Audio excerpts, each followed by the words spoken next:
this work? I haven't been on live in forever. Oh. How do I find it? That's weird.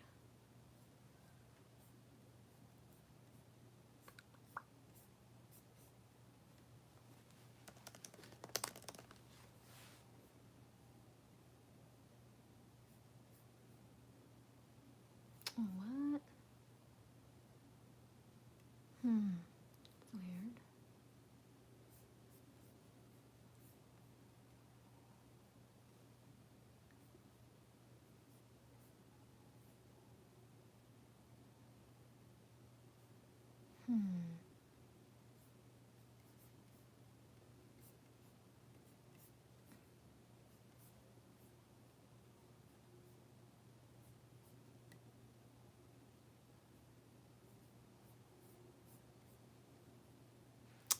Hold on. I haven't done this in 5 ever. Wait a minute. Oh, it says I'm live now. Delete.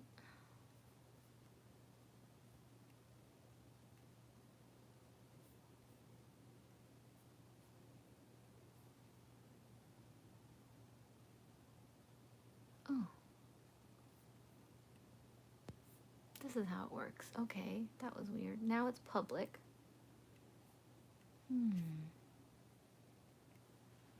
Let's see. Does that change anything? Is it live now?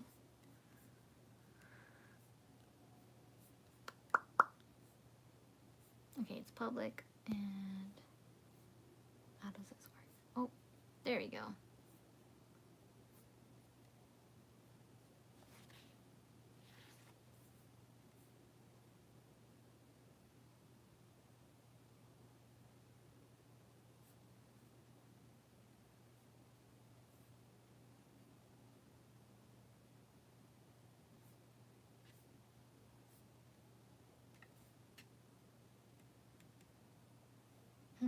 Let's see. Oh, maybe I can figure this out. How does this work? Gosh, it's been a minute too. Oh. Hi guys. Just trying to figure this out.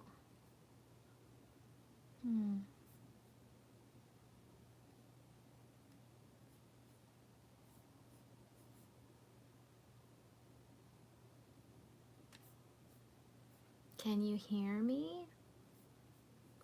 Oh, there's Grace. Hello. Hi, can you hear me? Oh my gosh, I haven't been on live in forever. Hey. What you doing?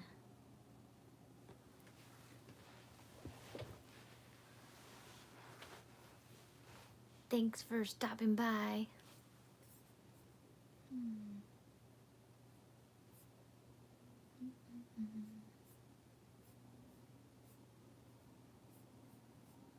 Hi, Emma. How are you? What are you up to? How has your day been? Hi, Michelle. Just got done studying for 6 hours. Have another test tomorrow and also going to open lab. Oh my gosh, have to be there at 7 a.m. You should be sleeping. Thanks for stopping by. 6 hours is a long time of studying. I give you props. Emma, don't be meh. Hello. I'm glad you're here. It's late over there too. 8, 9, 10, 11. Shouldn't you be sleeping as well? Hi, Shravani. How are you? So I'm looking at my laptop to talk to you guys. Plan is to be asleep by 11 p.m. so I get 6 hours. Smart. Almost there. Sleep is for the weak. I know, you guys, I've been like really having a hard time sleeping. I don't know. I'll be up to like 1 or 2 sometimes. And I mean, the graveyard shifts don't really help. Now that I'm a graveyard tech, I feel like I'll stay up even later When I try to sleep normally during the weekdays, I literally try to sleep when my body tells me to sleep, and sometimes it just goes past 1 a.m. sometimes. I scan SMA, RRA, LRA, HA, SA, and celiac tract tomorrow. They're so confusing. Yeah. They can be confusing, especially on people who are really, really hard scans. So I give you props. They are, I mean, as long as you know your anatomy and you watch the drawings, like on paper, but then like obviously scanning them in real time is a lot more difficult and easier said than done, but you got this. SMARA, seeing all the letters, it's so funny. Michelle says, I'm an ultrasonography student. I'm taking vascular and OBGYN and externship on Saturdays and work full time. Wow, that's a lot. That's a lot of stuff on your plate, but just remember, you can do this and it's all going to be worth it. And also, age doesn't matter. You have a lot of experience, I'm sure, in so many things, so it'll definitely help you throughout everything that you're about to go through. Shravani says, good, how are you? You're the best, your videos are the best. Oh, thank you. You're so sweet. I'm good. I literally just got off of Drew, who's the Skilled Sonographer, her Instagram page. We did a whole conversation about your mindset and positive thinking. And then for after that, we did a YouTube video about physics and SPI. So hopefully you guys will tune in for that, because that one's a pretty good video too. I interviewed her about physics and stuff. Max says, hey, just started my DMS program in Canada. Oh, that's awesome. We have actually a lot of people in our Discord from Canada. If you want to join our Discord community, just let me know and we'll get you in there. But I don't know if Canada does things a little bit differently, so I hope all of you people that are in Canada can help each other and kind of grow together. I have a bunch of Canada students in there, so if you want to join us, let me know. Future Doc Quinn asks, how's the MBA in healthcare? I'm doing the program in October. Ooh, awesome. Well, today is September 8th. We started on September 1st, so far not too bad. I feel behind already, but at the same time, this program is made for you to be able to do things at your own pace. You can set your own pace, which I absolutely love. So I can't wait to do videos on the program itself, because I know there's not that many. I YouTube so many WGU videos, but not a lot in healthcare management. So hopefully I can help you with that. Since you're starting it in October, you can join my, I made a little Facebook group chat where there's a bunch of us who kind of talk to each other. So if you want to do that for your October class, definitely take the initiative to make one. I saw a post on Facebook and they asked, oh, we should make a group for October people. So you should probably do that. It's really helpful. Right now I'm starting task 1, which is my first paper, and just finished it, so I have to go through it and see what I need to revise. But it's honestly, so far, pretty good. Pretty good. Grace said, the one I did today was very difficult. I just turned in my aorta and IVC lab assignment, and I'm nervous to see my score. I'm sure you did great. What did you have to do for your aorta and IVC lab assignment? Like, what do they entail? Emma said, good night. Good night, Emma. She's probably already gone. Future Doc Quinn, I plan on getting it done in 6 months. Ooh, yeah. You can do it. If you're really dedicated and motivated, honestly, I can see it, because I talked to the enrollment counselor, and they mentioned how lots of people actually pass really fast. So definitely, if you feel like you want to do it in 6 months, it's possible. I know some people who already finished the first class, and it's already September 8th. Daisy, hi, I wanted to get on your live, but I was busy doing my anatomy and physiology homework quiz for discussion. That's okay. It's on the Skilled Sonographer's Instagram. She posted it there, and I really, really suggest and highly suggest everybody to watch it. so that you can kind of find some motivation and obviously some things that I wish I did back then. So it'll definitely help you guys. I'm glad you were doing your homework. That's very, very important. Priorities. We talk about priorities, and you put your priority first. So good choice. Kitty, hi. She says, how long have you been on? I literally have just been on for like, I don't know. Oh, it says 10 minutes. I've been on for 10 minutes, but the first 2 minutes I was trying to figure out how to get this thing going because it's been a while since I've done a live. But I'm so glad you guys are here. Thank you for being here. I just wanted to get on and talk to you guys a little bit and catch up because it's been so long since I've actually done a live. And this is where you guys get a lot of information because you guys can ask your questions that you have and I'll hopefully answer them as best as I can. Future Doc Quinn, where did you see the post? So go on Facebook. If you go on Facebook, there's a ton of different Facebook groups, but if you're going for the healthcare management one, there's an actual WGU healthcare management group and you can just kind of join them. There's also a WGU group and an accelerated group. So if you want to, like, let's say you're wanting to finish in 6 months, they'll give you all the tips and tricks on how to, you know, accelerate throughout the program. Grumples, forum discussions are always the longest for me. It's like speaking in front of the class. Oh gosh, I remember those things. Those things were definitely hard and scary. Valerie said, what should I do if I put on the waiting list for medical diagnostic sonography program? Honestly, as far as being on a waiting list, depends on how long it is, right? And if you're willing to wait. So let's see. If you're willing to wait for that program, do a lot of things that can help you enhance like your chances of learning. Like if you know for sure you're able to get into the program, like let's say the waiting list is like 6 hours, not 6 hours, 6 months or 1 year or 2 years, for example, you kind of have to see, are you willing to wait for that? Or should you find another program that you can potentially get in faster? Now, if you are actually waiting for that program, I'd say read Edelman books, watch some YouTube videos, get familiarized with anatomy, physiology, just kind of look at stuff. You don't have to learn it all, but kind of get your mind going and preparing for the program. If you know for sure you're going to wait to get in, honestly, I suggest getting the Edelman book if you know for sure you're getting in, and just read that, the Edelman physics book. Just kind of read it to get some of that terminology in your brain. You're not going to understand what you're reading, but it's good to have and to look at. Hopefully that helps. If you have any more specific questions, you know, you can let me know and I'll try my best to answer them. Grace said it was 26 pictures and we had to do measurements, long and trans of both, and also convergence and bifurcation. Ooh, that's good.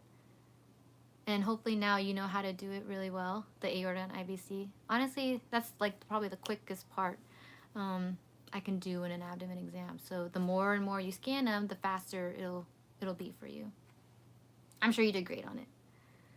Shravani asks, hey, I'm interested in doing sonography, but I'm from India and it has no separate sonography colleges, so how to enter for a college abroad? Ooh, I've seen these questions before. Honestly, you're gonna have to search the programs. A lot of universities do international students. So I would say kind of look into bigger colleges, bigger universities, and do your research. caahep.org, CAHEP, that's a good place to start. Look for accredited programs or universities that allow international students in them.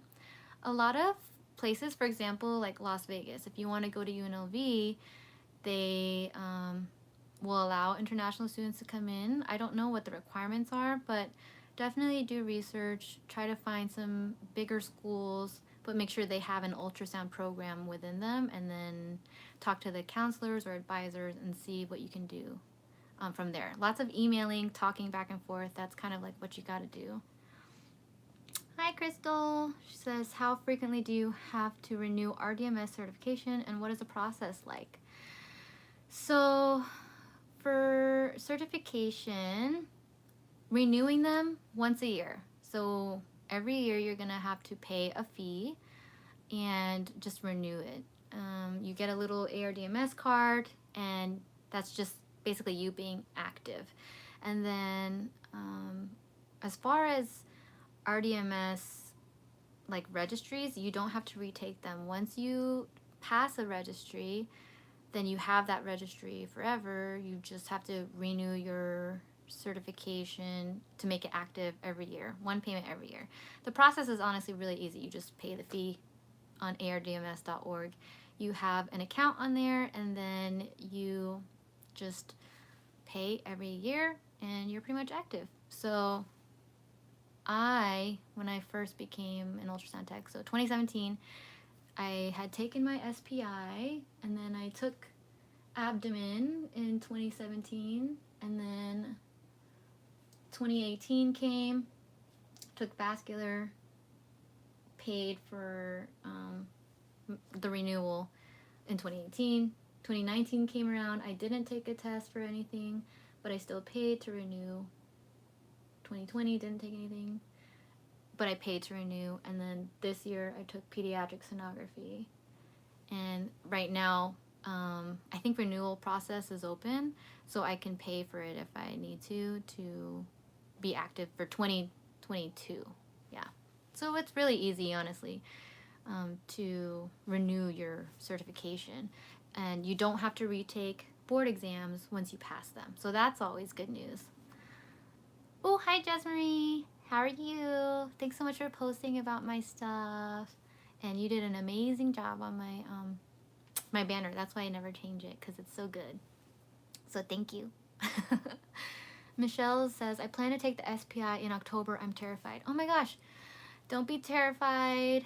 Just kind of focus on the things that you really feel like you need to study on. And also, are you in my Facebook group?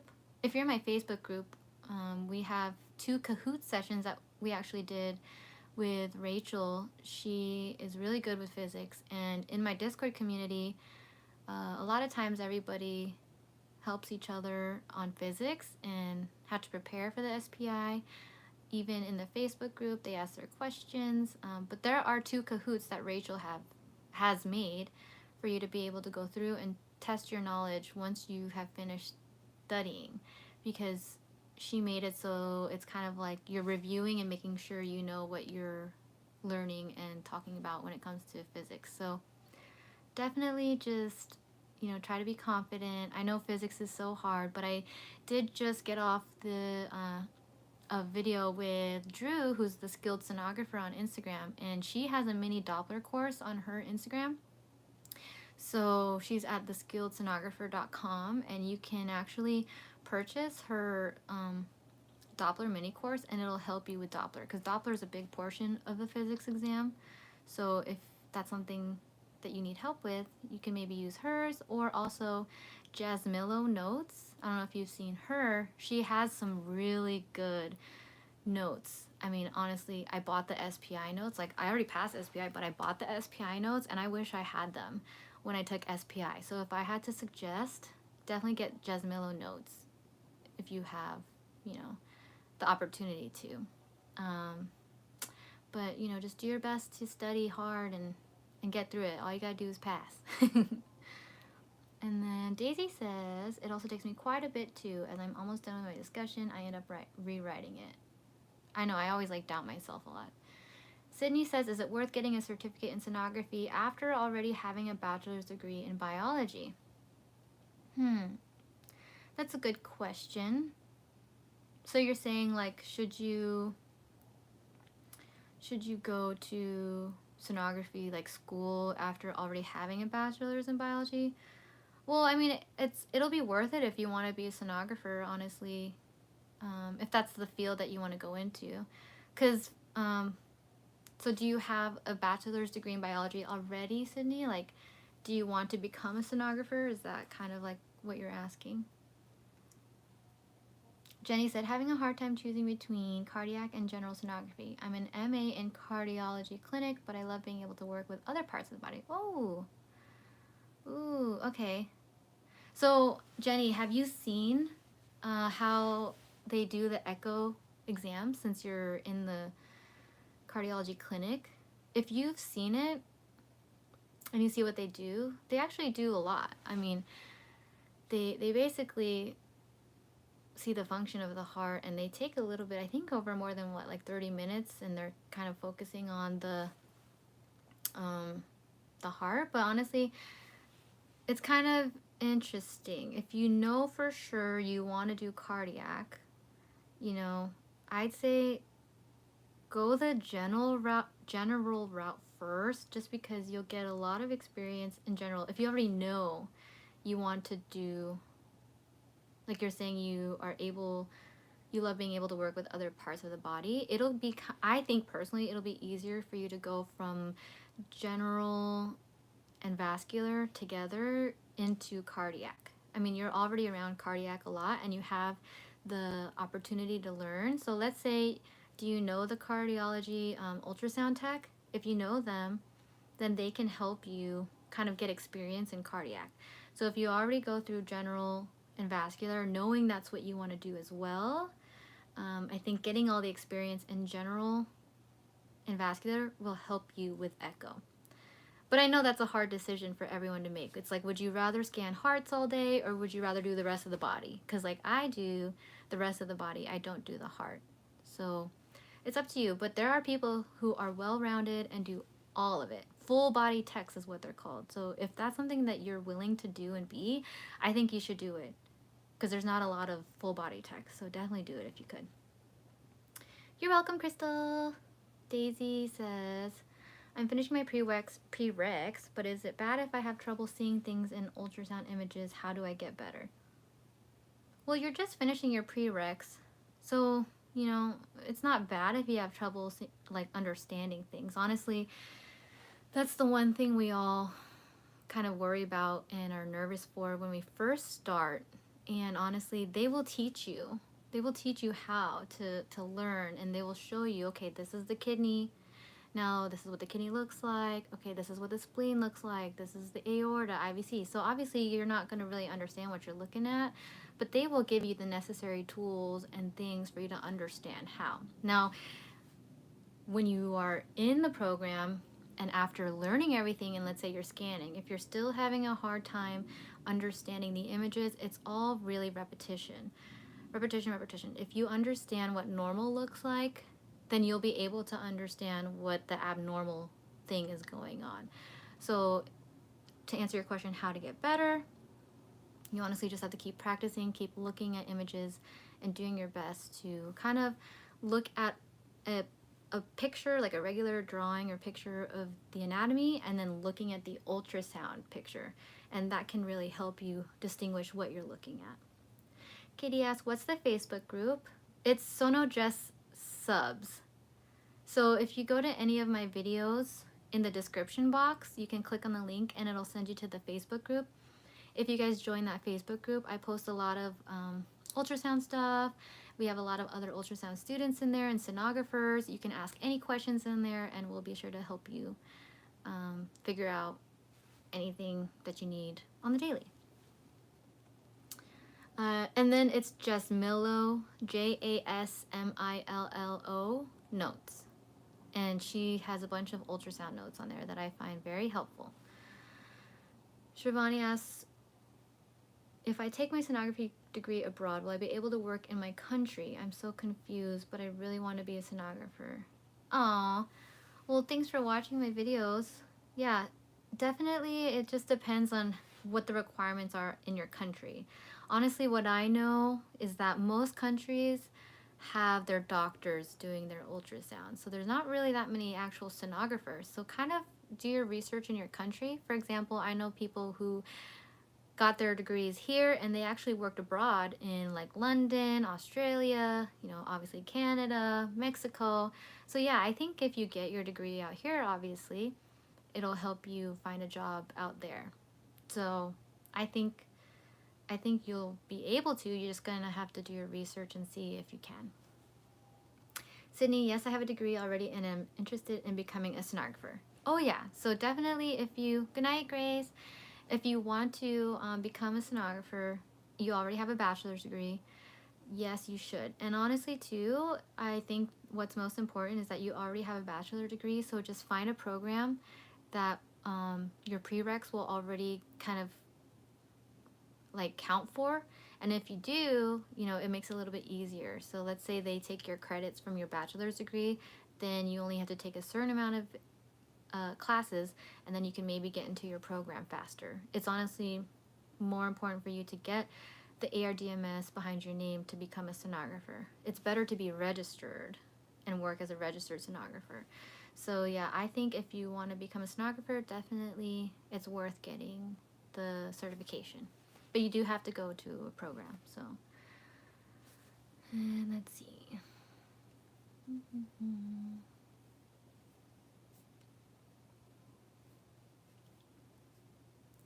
Are there online programs where you can take classes online and do clinicals in person?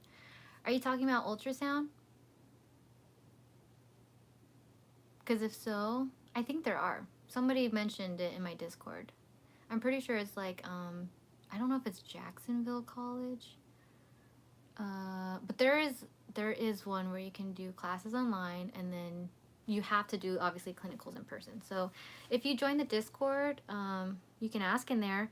I can send you the link. You just have to DM me on Instagram at lolgiselle or email me at lolgiselle@gmail.com, and I'll send you the link to join the Discord so that you can get your questions answered in there, because I do know other people know about these things.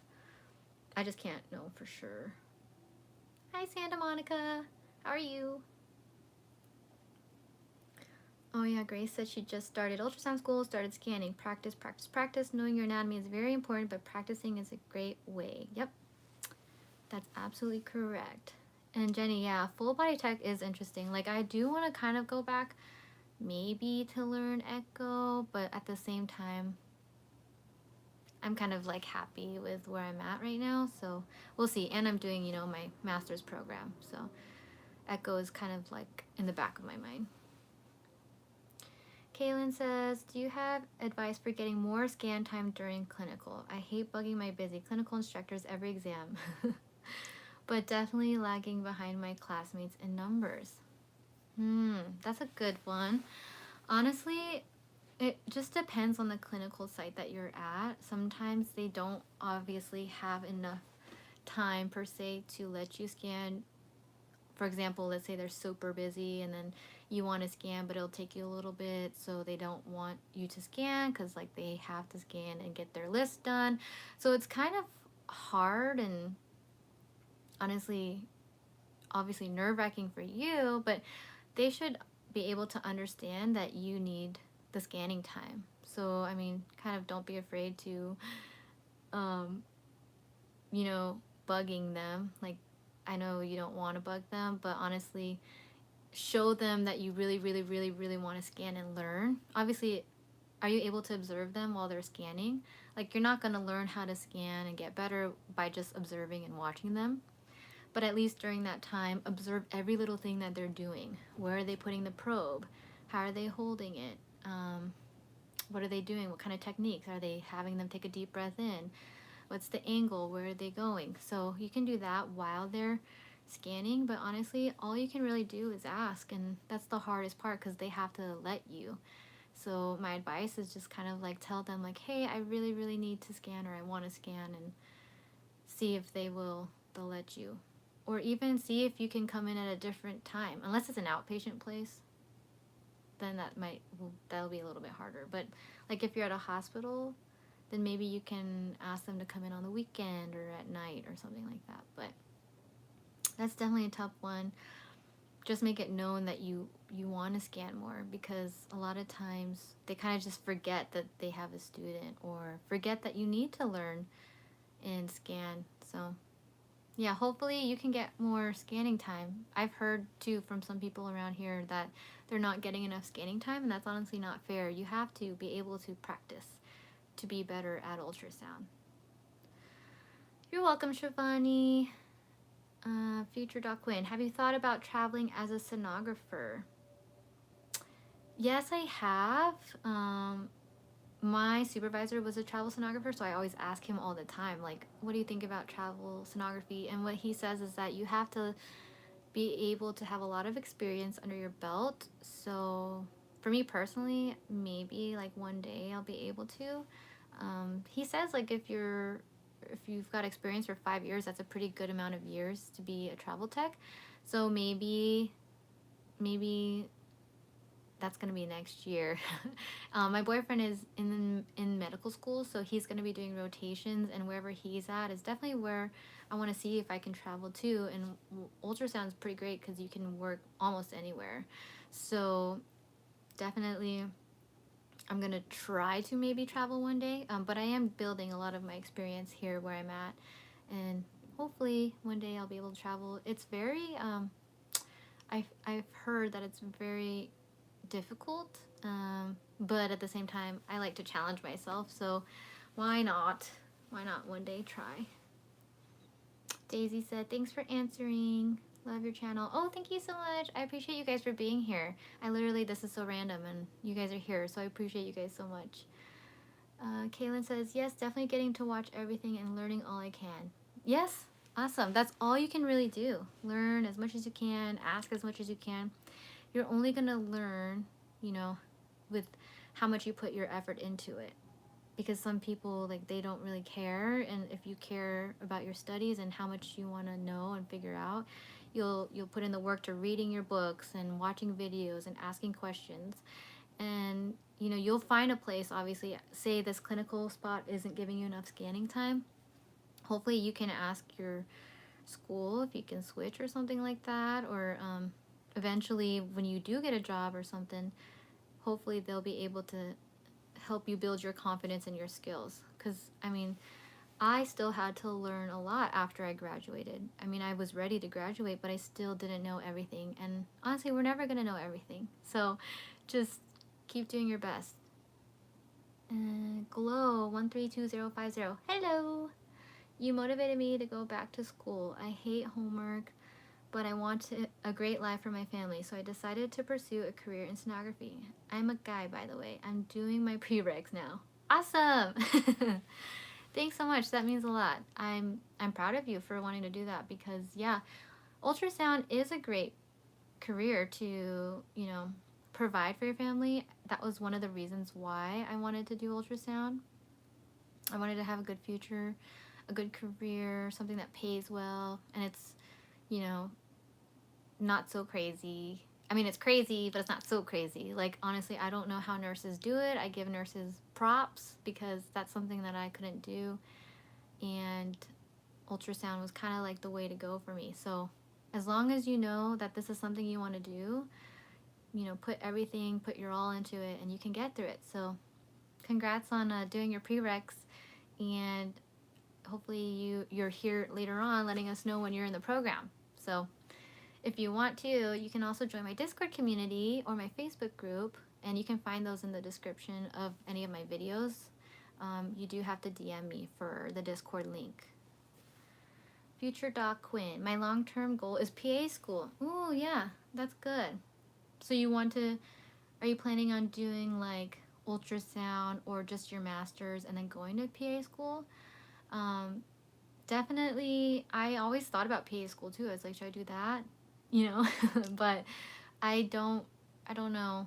Right now, my heart leans a little bit more towards teaching and being able to help others that way versus PA, where you're going to be helping, you know, diagnose and all that stuff. So that's definitely a great route to go. I know so many people in PA school. Over here in Vegas, we have one called Toro University, and a lot of people go there for PA school. So, you know, good luck on your journey, and you know, we're here for you. If you need anything, any motivation, advice, we're here.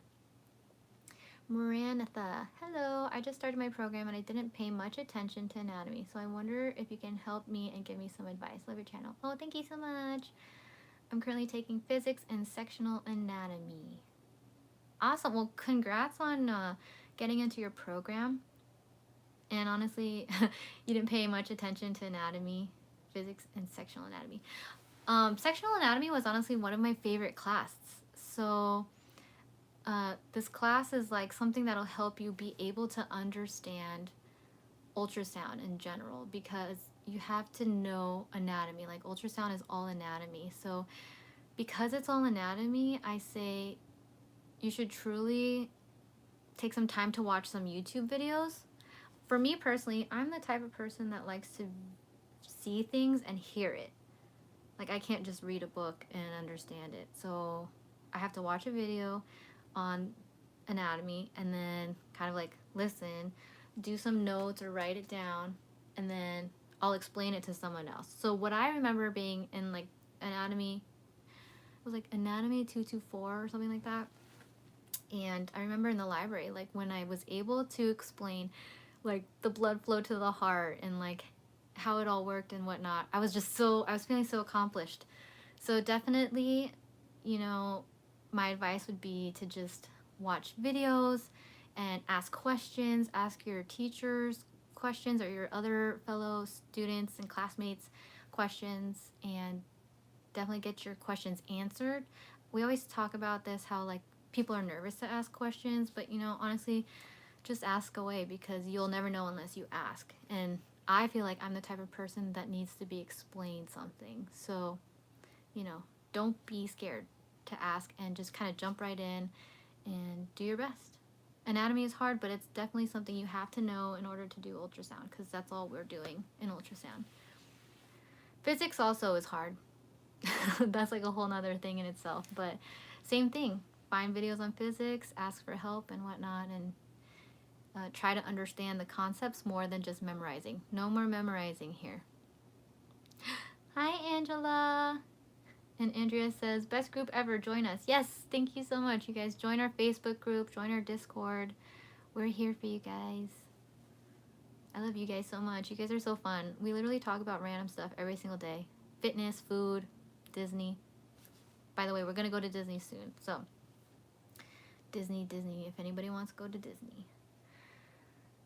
Grumple says, I have a lot of adult men peers in my echo program. Be prepared to be outnumbered if you do general, though. Yeah, there's actually more men probably in echo than general. But I'll tell you this, I do work with a lot of men in my hospital. And then in the Valley, the other places I used to work at, I knew a couple more men as well. So it's like, it's not weird to have a male do general sonography. It's just not obviously common, because we do like breast and pelvic ultrasounds and things like that. So I mean, it's a little bit, I guess, more difficult, but it's not impossible. My supervisor is male. I have like 4 or 5 other male techs, and they do it all just the same. We do the same things. JVRPR. Hello. Male here, going for general. Really excited to start. Yay! I love that. Congrats. Yeah. A really popular, I'm going to say male, popular male is Jesus. Jesus is awesome. He's probably going to be like, why are you mentioning me? Jesus is awesome. He's in our Discord group. He is male that does vascular and echo. And he's also in those Facebook groups. So if you guys aren't in those Facebook groups, definitely join them, because there's a lot of male techs in there. And, they're some of the best scanners I know. I don't understand why some males are like scared to go into the field. If it's something you really want to do, definitely go for it. It could be a great job, especially if you really like talking to people, because you're really going to be bedside with these patients, like lots of interaction. So Maria, what is the basic qualification I need to get into sonography school? Basic? I'd say you need like anatomy, physiology, physics, some math. So some programs require a certain amount of math. I did I think it was like math 124 and 126. It wasn't that much math though. I really think it was like 1 or 2 math classes. But you're going to have your general classes, and then once you get into the sonography program, you'll have the more specific classes. So you have to, I think, at least have your like probably your high school diploma and your or a GED or something like that. But the qualifications just depends on what school or program you go to. There's associate's route where you can go to like an associate's program or a community college, or you can go the bachelor's route where you can do the 4-year program. So there's so many different opportunities out there all over the United States, and you just kind of have to find the program that fits you and that you feel is comfortable enough for you. A lot of them are really hard to get into, but if you do your research and try to talk to people who have, let's say, graduated from that school, that'll help you a lot more. Like, they can tell you what they went through. Like, if you want to go to UNLV, for example, I could tell you everything because I went there. And like, even on their website, they post like, okay, these are the classes you need. This is your route for 4 years. Like, this is what you have to do. They're very, very straightforward when it comes to the program. Like, the program you choose hopefully doesn't hide things. I mean, I'm sure there are that like are who just want money and stuff, which really sucks. So that's why you have to do your research, make sure it's a good school, and if it's a good school, they won't hide anything from you. They'll tell you straight up like how much it costs, what classes you need, how to get in, what GPA. So definitely do your research and see if you can talk to somebody who graduated from that program. Hi Dre, thanks for being here. Maranatha says, yes, physics is more hard. Yeah, definitely. I had a hard time with physics, you guys, but like I tell everyone, like, physics was so hard for me, and I'm here. Like, I'm a sonographer, and yes, so ultrasound tech and sonographer is the same. Yeah, pretty much.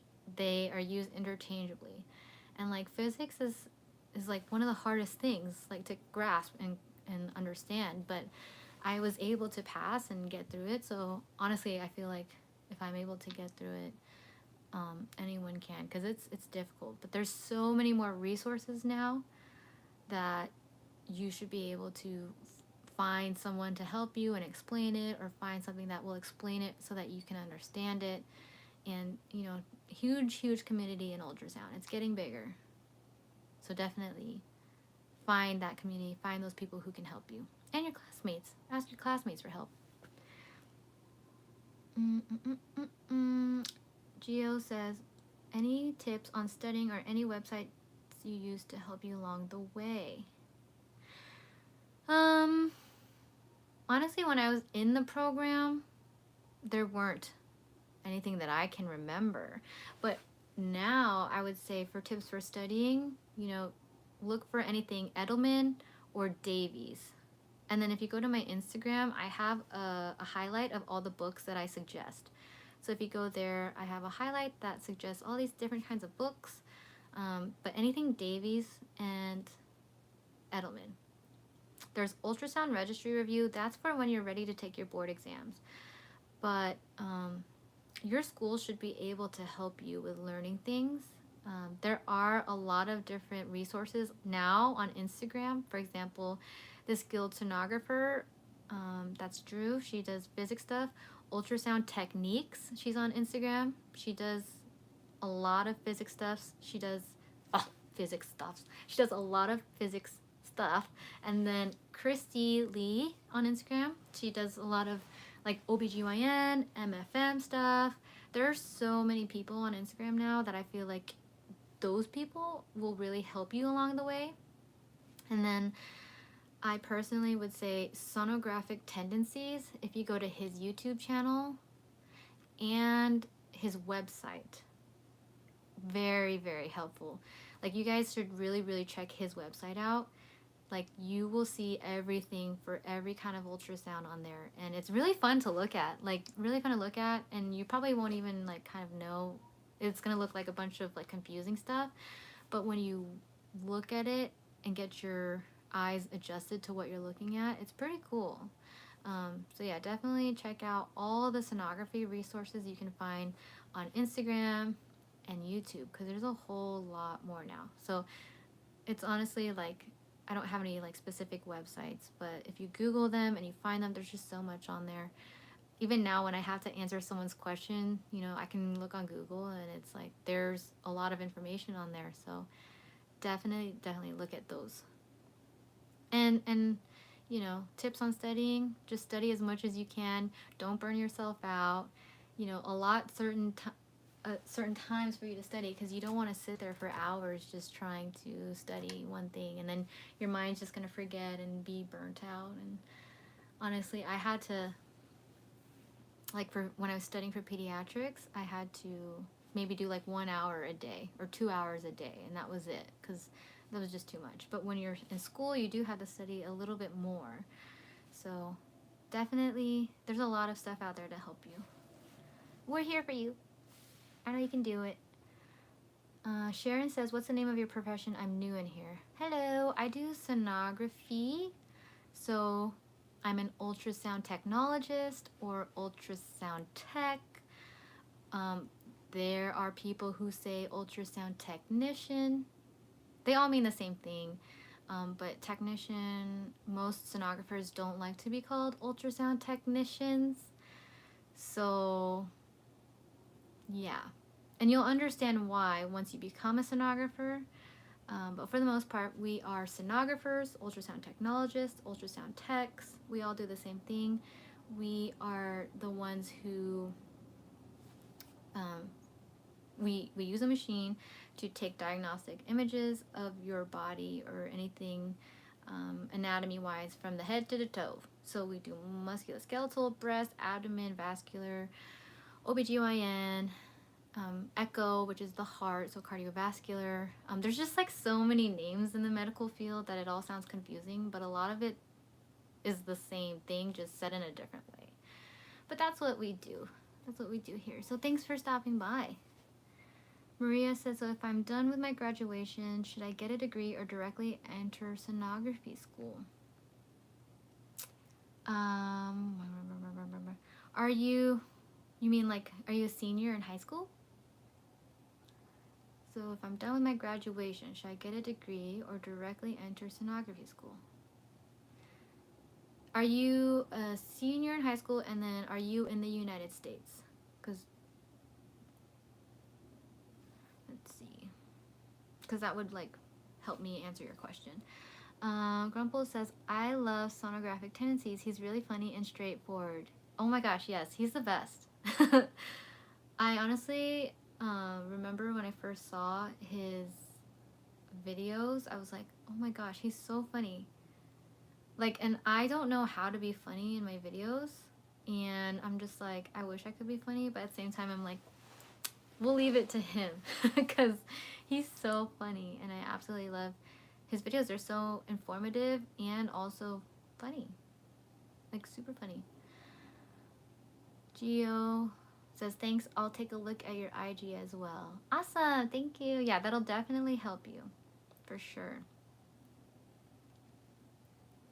Future Doc Quinn, how long are programs usually? I have a bachelor's. Think it will be great patient care experience for PA school. Oh yeah. I mean, ultrasound is awesome for patient care experience. Now, it might be a longer time though to do ultrasound per se versus like CNA or like let's say EKG techs or phlebotomy. It's gonna take at least 2 to 4 years, even more sometimes, depending on if you pass your classes right away, how accelerated you are, what program you go into. But I'll say around 2 to 4 years. I only took 6 years because I was a nursing student at first, so I changed over to ultrasound. So when I changed over to ultrasound, it added a few years, so I didn't graduate from college until after 6 years. But it's possible to do it in 2 to 4 years. There are some programs, for example, CBD college, which includes the prereqs. So the prereqs are included technically within your program. A lot of other programs make you do prereqs first and then you join the program. You then apply for the program. So it just kind of depends where you go and how fast you can go. Maria said, I just completed my 12th STD. Okay, so yeah, it's honestly, it's better to go directly into sonography school. If you don't want to wait and you know that's what you want to do, why not go into that? But there are places that will give you more points and more, let's say, like it'll push you a little bit more and make you a better candidate if you do something in the medical field already, or if you have another degree in something else. But it's up to you, honestly. If you know you want to do sonography, kind of focus on that, because it does take a few years to become a sonographer. Sharon asks, is it the same as a diagnostic medical sonographer? Yes. So diagnostic medical sonographer, which you'll see in a lot of Instagrams, DMS or RDMS, it's all the same thing as an ultrasound technologist. It's just saying, diagnostic medical sonographer is somebody who has a credential, who took a board exam, who is able to be competent in what they're doing, because there are some people who are ultrasound techs who are not diagnostic medical sonographers. For example, these ultrasound techs from before, like a lot of times they kind of just went from, like, let's say X-ray into ultrasound, and they didn't have to take any board exams, so they're technically not registered. But I think for legalities nowadays, you have to be a registered sonographer. So now, like, the professional term is registered diagnostic medical sonographer. You have to be RDMS in order to have the title to work at a lot of jobs. Like, they want you to be registered, because there are some ultrasound techs who aren't registered at all. So you're not a registered diagnostic medical sonographer until you actually take your board exams and are certified. Does that make sense? Like, there are some ultrasound techs who work out there who aren't registered, so they wouldn't be considered RDMS. Now that's kind of like those little shops that like do certain things, or people who are kind of just like scanning on the low without a registry. So there are people out there like that. So, but yeah, it's basically the same thing. Future Doc Coin is a pay similar to nursing. I'd say it's very competitive compared and like comparable to nursing. It is a good paying career. So I'll say most of the time when you start off, it's going to be around 25 to 30. Like after you graduate, depending on where you live and the type of place you live, like, or the type of place you work at. So let's say you work in a very big city and then you work in a hospital. Those two things will give you better pay. Let's say your experience goes higher, you'll get even better pay. And then let's say you work on graveyards or you work on weekends, even more pay. You have like differentials. So it kind of just depends. Obviously, though, experience will help you with the pay.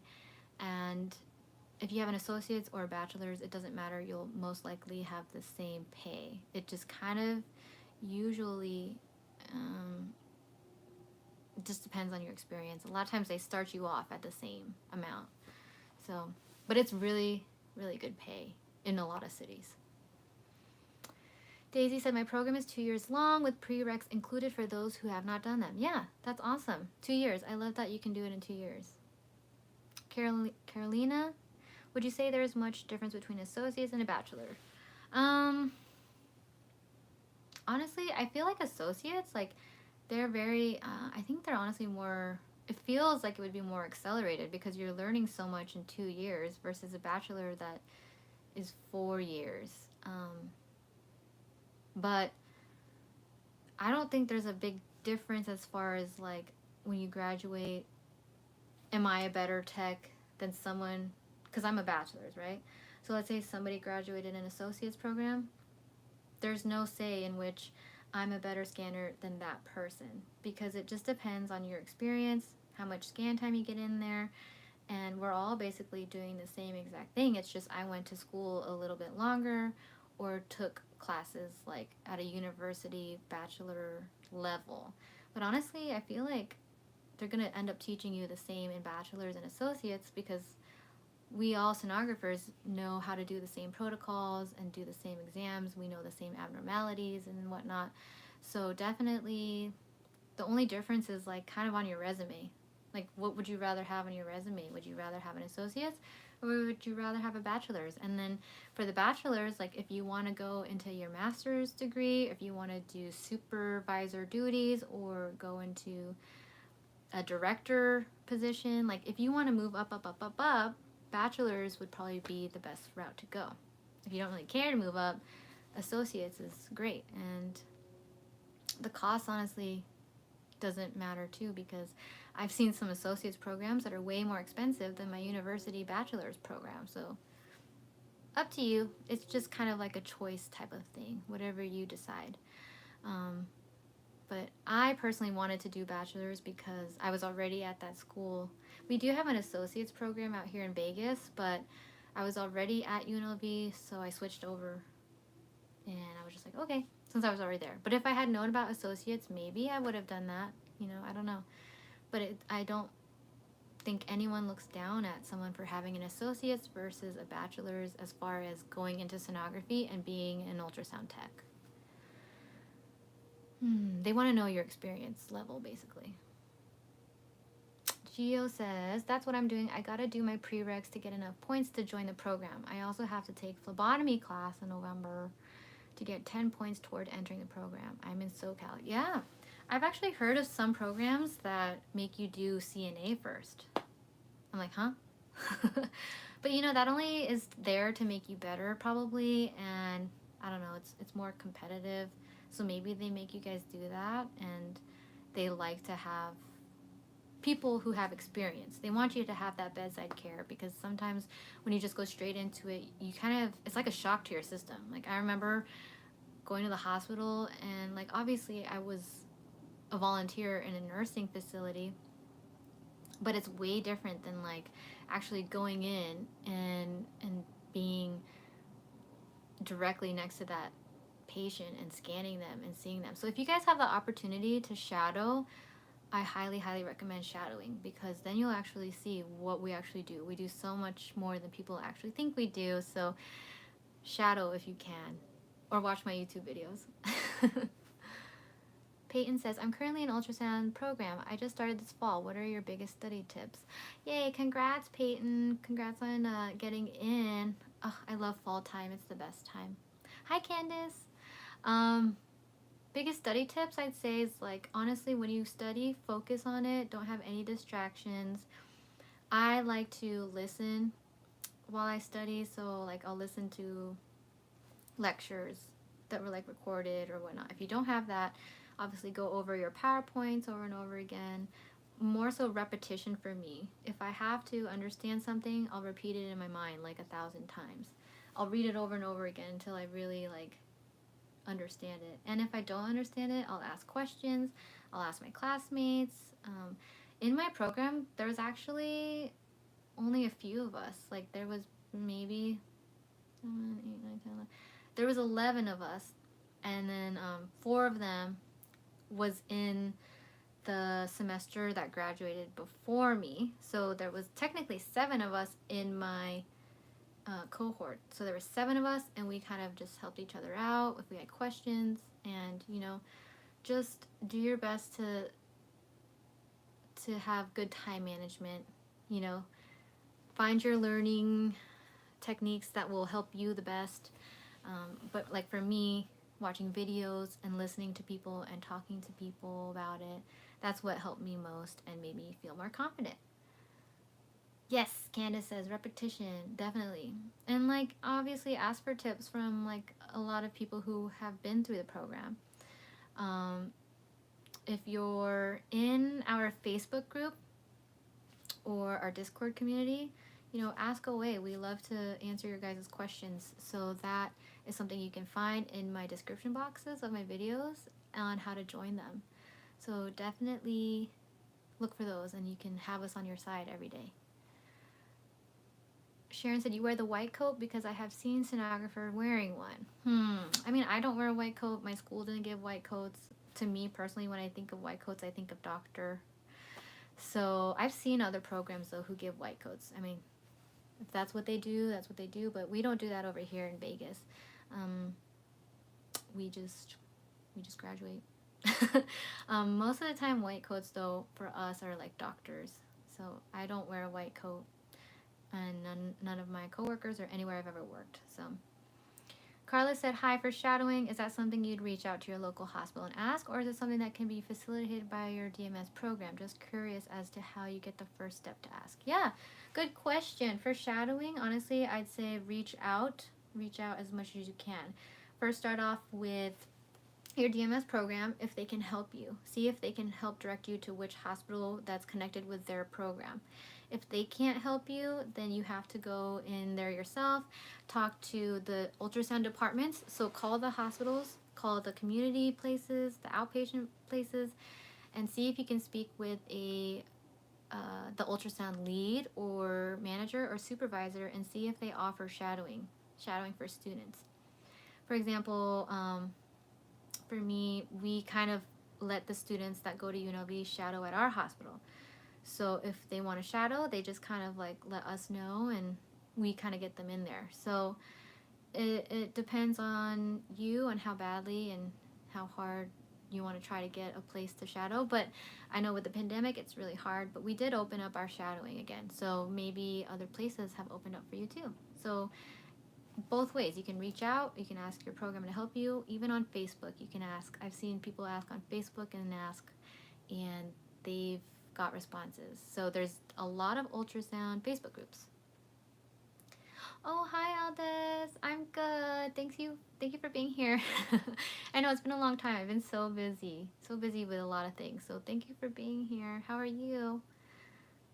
Cecilia says, "Hi, so late to the live. I don't know if you answered this already, but did you need prereqs for your specific program, or did you take those while in your program?" Yes, so I went to a bachelor's program. I had to take prereqs first in order to get into my program, and my program actually made you take ultrasound specific classes before you can get into the program. So that's what made us different from other places. You have to do your prereqs, and then once you do your prereqs, you have to take ultrasound classes. And then once you take all of those, you can apply for the program. Then you're just in lab by itself, and then you go into clinicals. So mine is, it's kind of weird, but not all schools are like that. If you go to my Facebook group, I asked this question, and everyone's program is different. So you can have prereqs within your program, or, but I think a majority of the time prereqs are first, and then you apply to the program. So it's kind of just different everywhere. But I had to do prereqs first. Senna said, "Wow, 7 is such a small class. I have 20 in my ultrasound program. Woo! I'm finally starting core next week. I'm both nervous and excited for labs." That's so exciting, yeah. 20 is a pretty big class. I know the reason why there's not that many, though, for us in particular, is because there's only so many clinical sites. So you can only have so many students, and that's unfortunate because, of course, we would love to accept everyone, right? But you can only put so many students out there to learn. And you only want so many students to learn because you don't want to have so many students to teach, because it's going to be so hard to teach them, and you want to have quality sonographers come out of your program. As far as like wherever you live, I'm sure there's probably a lot of different places they can put you guys in for clinicals, and you probably have a bunch of machines for labs, so that's exciting. But my lab only has 3 machines, 2 newer machines, 2 newer GE machines, and 1 really old machine. So unfortunately, we don't have that many machines, so it's hard to take in a lot of people, but they do try their best. I think they had 16 people one year. But there's only so many hospitals in the valley, so, you know, tough. But 20 is awesome, and yeah, definitely be excited. Once you go to labs, it's like, it's a whole new thing when you get your hand on the probe and start to scan. That's where it becomes fun, honestly, and then you can apply everything that you've learned in class to your scans. Candace says, "My hospital here in the Atlanta area allows shadowing." Ooh, that's awesome. See, yeah, lots of people are opening their shadowing back up. I mean, we need more techs in the field, right? So I'm assuming they have to start the shadowing up again and the volunteering and whatnot, because a lot of people left during the pandemic too. So, you know, it's going to be a weird, busy time for the next few years. But ultrasound is growing. Like, it's on this, like, steady growth. Like, Gio says, what's people's reaction when they find out you're a sonographer? You know, a lot of times they're like, ooh, is it fun? Like, or they'll be like, oh wow, is it hard? Like, and a lot of times when I tell them, like, obviously the hospital that I work at, they're like, oh my gosh, like, wow, like, how do you work there? Because it's a very, very busy hospital. But yeah, a lot of times they're just like, oh, you know, because there's not a lot of sonographers, honestly, out there, and it's not every day where you're like, come across somebody and they're like, oh, I'm an ultrasound tech. I scan people for a living. But it's a lot of fun. It's a lot of fun. Candace says, I'm pretty sure the entire organization allows shadowing. Piedmont Hospital for anyone in the Atlanta area. Ooh, okay, so that's good. See? And look at that. Candace is here. If you're here and you're in Atlanta area, that's how you kind of like reach out to people. You start networking and start meeting people. The more you talk to people, the more you meet people, the more dedicated you are, and all the research you do. Seriously, it's possible. I mean, I've talked to doctors in other states and whatnot, and people from Texas, Florida, you know, New York, and I know that they know someone, right? So they know somebody, and now I can, you know, network with them, or they know me and they can network with me, who I know all these other people. So this community is actually very small.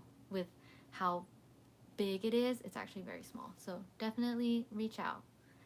Candace says, the lab on campus is amazing. 7 to 8 ultrasound machines and 2 simulators. Oh my gosh, that's awesome. Yeah, definitely. I wish we had simulators. We don't.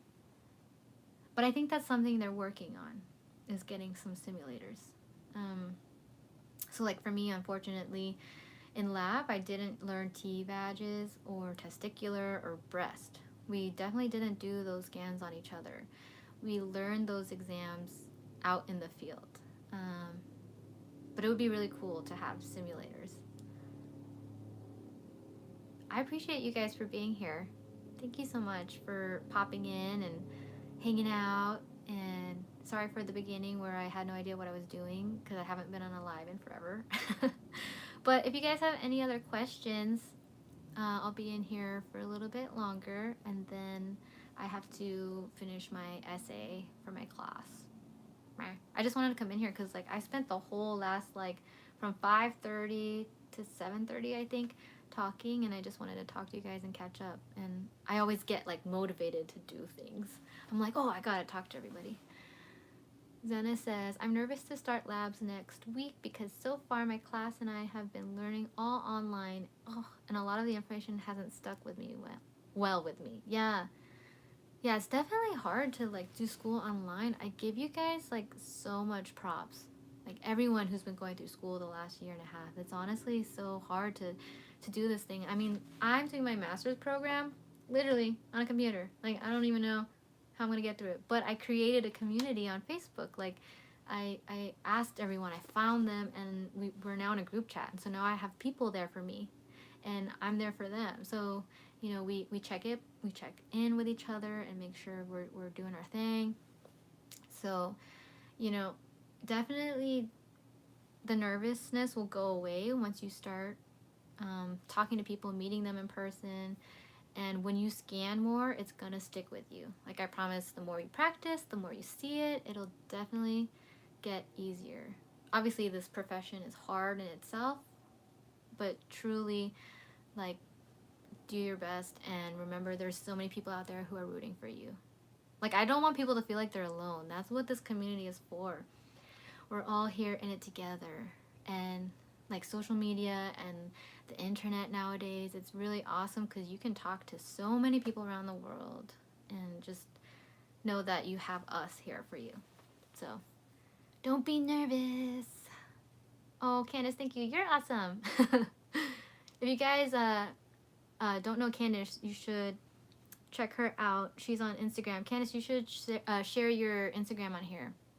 She's super motivational. I also have a video with her talking to her about her experience. She's super, super positive. So go check her out. Gio says, thanks for answering us. You're welcome. I'm so happy you guys are here. Oh my gosh, I hope this was helpful. And Candace said she finished 6 assignments for class. Oh my gosh. So crazy. So much to do. That's a lot. Props to you. I just finished my essay today, so I have to like revise it and stuff like that. Kaylin said, thank you for being a blessing. Oh, thank you. I appreciate that. That's so sweet of you. I absolutely adore you. Thank you so much for being here and always commenting on my stuff. I see you guys. I mean, I see you guys in my comments. I talk to you guys, so I appreciate you guys for being here. And I know you guys are doing the best for yourselves and doing everything that you can, so you're on the right track. Carolina, do you have any tips when holding the probe to avoid future injuries? If I'm not resting my arm on my lab partner, my hand and arm starts to hurt. Okay. That's actually a really good question. If you're not resting your arm on your lab partner, honestly, that's what you're supposed to do. Like, if you need to rest your arm, because I'll tell you this, when I do carotid ultrasounds, that's actually where I find myself in pain the most. I mean, it takes me about 10 minutes to do a carotid ultrasound if it's like a normal, easy carotid, I can do it in 10 minutes or less. But, I mean, for the amount of time that you're holding your arm up there, like, it gets painful. Like, painful. Versus, like, because you're on someone's neck, right? Or if, like, wherever you're at, you want your shoulder to be, relaxed. You don't want it to be, like, up here all the time. So, obviously, if you're able to rest your hand, on your patient, put a towel there. I mean, wear long sleeves. I mean, do what you gotta do, but make sure you're comfortable with holding that probe. Like, I honestly, what I do is, like, I hold the probe really, like, low. I wish I had a probe.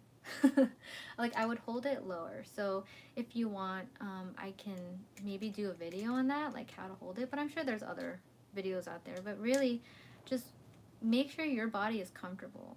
I mean, if you feel like resting your arm on your lab partner is helping you be more comfortable, do it. Because the moment you are uncomfortable, that's where you're hurting your body. The moment that you feel it in your hips, your legs, your spine, your back, you're doing something wrong with the positioning. And a lot of times, it's hard, right? You want to do the best for the patient.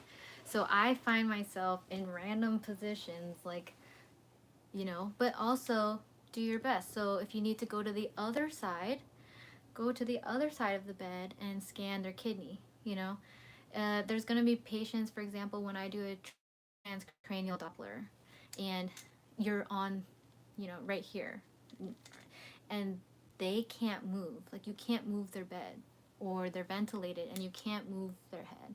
There are some patients you can move their head, If you can adjust them, adjust them. Adjust the bed if you can adjust the bed. Like, do everything in your power to make yourself comfortable. So that's the tip. Make sure you're comfortable. Hold the probe where it's comfortable for you. And yeah, there are certain ways to hold the probe to make it feel better for your wrist. But honestly, like, just make sure you find a place where you're not in pain. Because the more you scan in pain, the more it's going to hurt your body and the faster you're going to hurt yourself. Which, I talked about this with Drew, which was the repetition thing, right? If you're constantly scanning a carotid, let's say you do 10 carotids in one day, you basically burnt out that shoulder of yours if you're not being comfortable throughout the whole time. So you're doing a good thing with resting your arm. It's just like now when you go into a patient room, obviously set towels down so that you're not, like, getting dirty or whatever. And you can also ask them, like, is it okay if I rest my arm right here? So, and, like, some people it's better for them to stand, some people it's better for them to sit. It depends how tall you are, short you are. So just be comfortable while you're scanning. That's, like, my best advice. Because there will be the times where you're uncomfortable, and that's where you're hurting your body. And you want to minimize that risk. So, yeah. Hopefully, the more you scan, you'll kind of figure out what's best for you. And Candace is right, ergonomics. So, definitely listen to your body. Zena says, oh, I'm really glad I was able to join your stream today. Yay! It's really nice that you reach out to us, future sonographers. Aw, thank you. Yeah, I'm glad you guys are here. Sometimes I wonder, like, is anyone gonna come? And you guys always like support, and it's great, and that shows how much you guys are willing to learn and do, and I'm very proud of you guys for doing that. Kenu May says, I haven't been in a clinical setting in 3 years. I start clinicals in 2 weeks. Is it hard to interact with patients, and does it get easier? Oh, yeah, it's definitely hard to interact with them, but it does get easier. The more you get comfortable with it, the more you speak to them, the more you see, like, let's say in your clinicals, you're going to follow somebody, right? So the more that you see them and you actually engage and you hear what they're saying and see what they're doing, you're going to pick up their things, right? So the people that I followed in clinicals, I kind of picked up what they do, and now I kind of do that, but then you end up doing things your way. So it'll get easier, you'll get more comfortable with it, but there will always be tough times. So just be prepared to see a lot of things, be prepared to work hard, and you'll be fine. Future Doc Quinn, what's the account group again for WGU? Yeah, so just kind of go on Facebook and then look up WGU. There's Western Governors University, like by itself. Then there's an MBA Healthcare Management group. And then there's a WGU Accelerators group. Something like that, Accelerator. And those are for people who want to finish their master's degree faster than the 2 years. So you can join that too. Yes, you guys go follow Candace. She's awesome. Brick Brack. Oh, hi Brick Brack.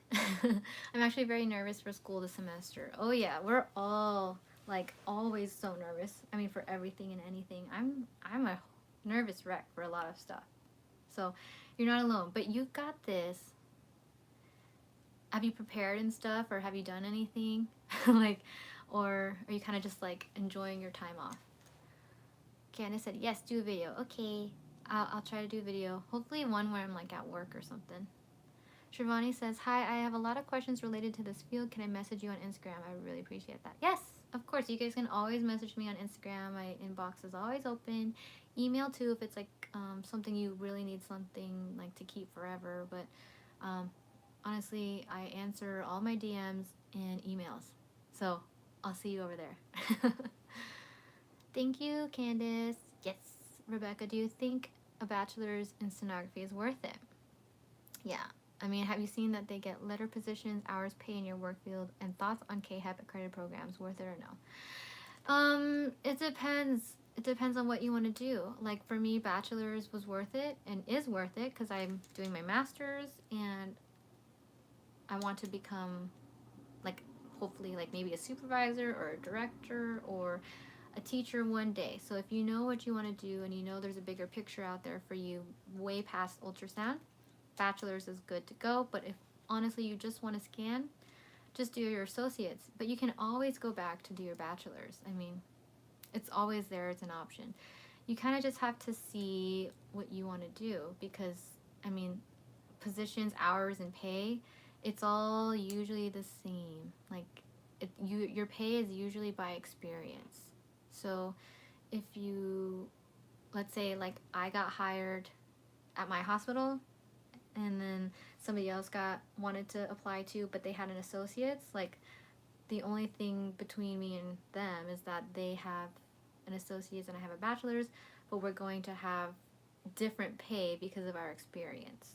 You know what I'm saying? Like, if we're both completely new grads and I'm a bachelor and they're an associate's, they're still going to probably pay us the same because our experience is the same. We have no experience. So same. Even when I worked at an outpatient place, all per diems made the same exact pay. So I have a bachelor's and all the other associates who are per diems, they still got paid the same. We all got paid the same. Even if I had 10 years of experience as a per diem, I would still get paid the same. And that was just based on that company. So like all companies are different. Kind of have to do your research, but you know, it just depends on what you want to do. Honestly, if you feel like you want to do more and you know, expand your knowledge, bachelor's is great. KHAP accredited programs, worth it, 100%. if you think about it in like logistically and let's say time-wise, KHEP is always to give you the best route in order to get the ARDMS certification. So let's say you go to a non-accredited school, then you sometimes have to jump hoops. You sometimes have to take ARRT first and have experience in the field before you can actually sit for ARDMS. So in order to kind of bypass all of that and skip all that extra stuff, you know, it's obviously more important to go to KHEP school. Now, the only reason why I kind of also say you don't have to go to a KHEP accredited school is because I didn't go to a KHEP accredited school. Now, the reason being is, you know, some schools, it takes a long time for them to get these accreditations. And as long as it's a bachelor's program, you can read the prereqs on ardms.org, how to get SPI and how to sit for that and how to sit for ARDMS and whatnot, because all you need to do is follow those prereqs. And as long as you have those prereqs and you're able to sit for SPI and ARDMS, then you can sit for those exams. So for example, we were able to sit for the ARDMS board exam because we were a bachelor's program and we had a bachelor's degree. So with that being said, my program's not accredited, but we were able to sit for SPI right away. So those are the types of things you have to look for. If the program is non-accredited, you're going to have to ask them, okay, how can I sit for SPI? How can I take my test? What are the prereqs in order for me to take SPI? What are the steps? If they tell you you have to take ARRT and then they tell you have to have a year of experience, that's kind of like all the things you have to go through. So I don't know, that's a very, very popular question. And for me personally, I would say look into the school and look into the schools that you're interested in. Make a list and the requirements, how to get SPI, obviously how to get in first of all, and then how to take the SPI. It's honestly, that's a good video to do, like to explain it all, because it's a lot to explain, right? But you want to go to school regardless that is known for creating sonographers and for having successful students. So there could be like, let's say a new school. I know some schools that are like new, but you want to make sure that they're able to get you to take SPI and do ARDMS, because those are the most important things. And then, so like, for example, you know, I didn't know anything about the KHEP accredited, non-accredited thing when I was in school. Like, I kind of just like went through it because I knew other people went to this program. I knew other people were successful and I knew other people were working. So I trusted the program just because other people graduated and were successful. So long as you know for a fact that you can be successful with that school, why not? You know, everyone's circumstances is different and every city is different. So you say the only school near me that does a bachelor's program is not KHEP accredited, so I'm nervous to join, but it's University of Texas MD Anderson Cancer Center, so I want to trust them. Oh, that sounds really, really competitive. Is it competitive? Do you know? Have you done research on it? Have you found anyone who's gone to that school? Have you talked to advisors or counselors? It is a bachelor's program and not KHEP accredited. So that sounds very similar to mine, you know?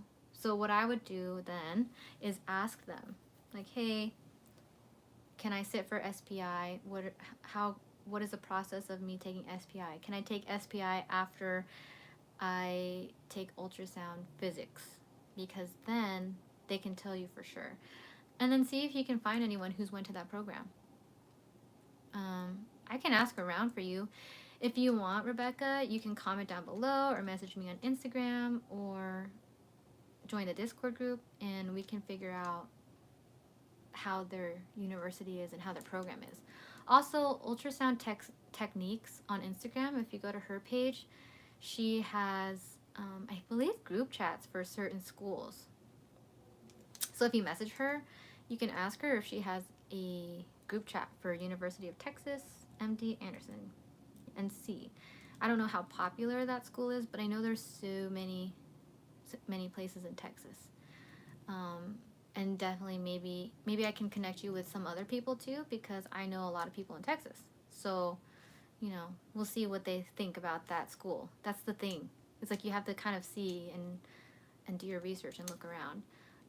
Yeah, you can DM me. It's LOL Giselle. So yeah, DM me and then we can figure it out for you, because that's like the most important thing, is figuring out your program and seeing and making sure you can check off the list. Like, that's what I did. I kind of just, like, I was given a piece of paper and it was like, okay, take this class, okay, take this class, and like pass them and do this and this and this. It was kind of like a checklist, and you just go through it and eventually you'll get there. So it's a long road, but it'll be worth it.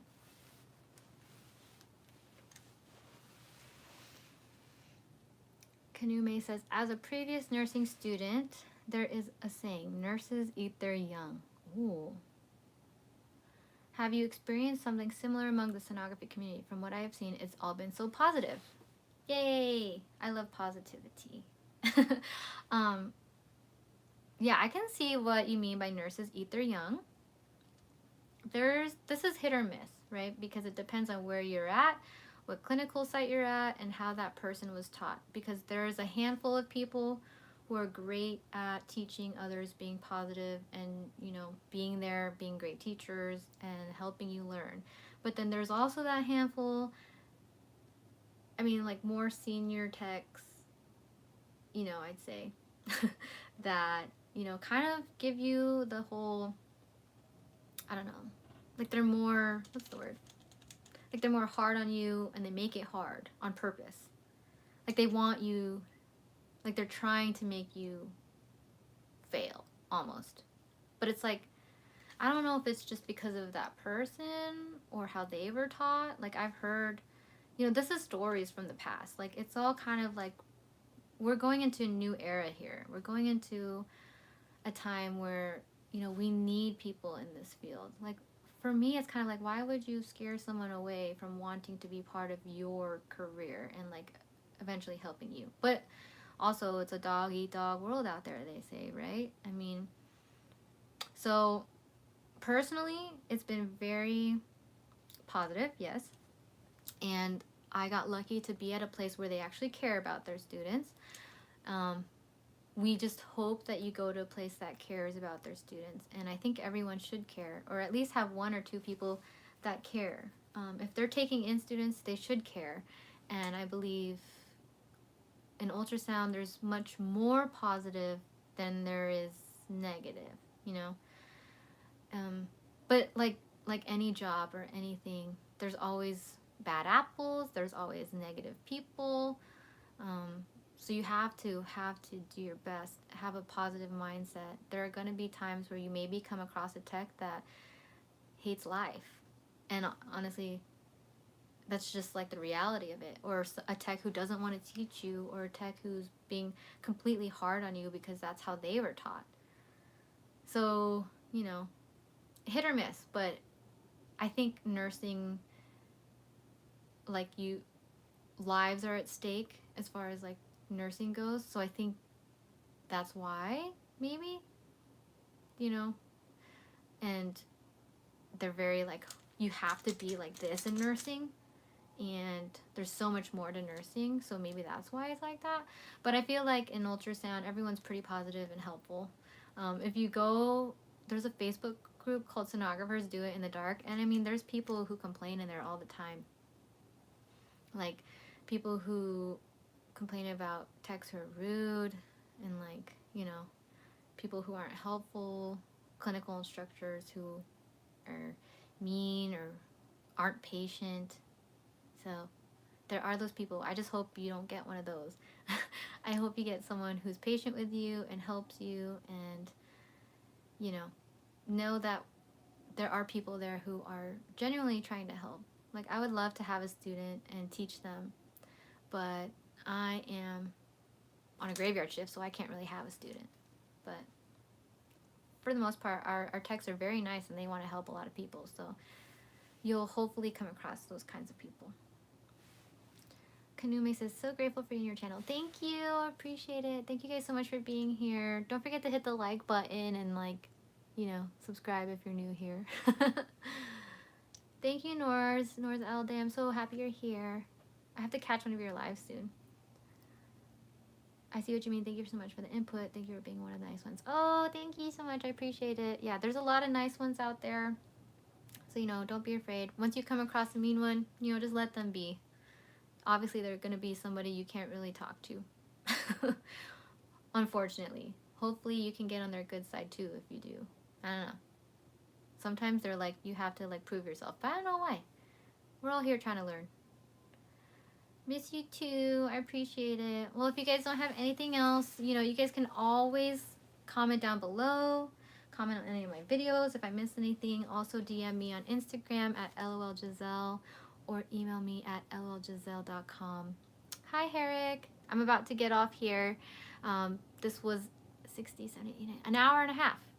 An hour and a half. And I absolutely love talking to you guys. So, you know, don't be afraid to message me, and hopefully we'll see you guys in the next video.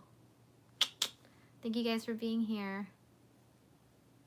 Oh, thank you. Have a good night. I appreciate it. You guys stay safe out there. Stay positive. I know, I can't believe it.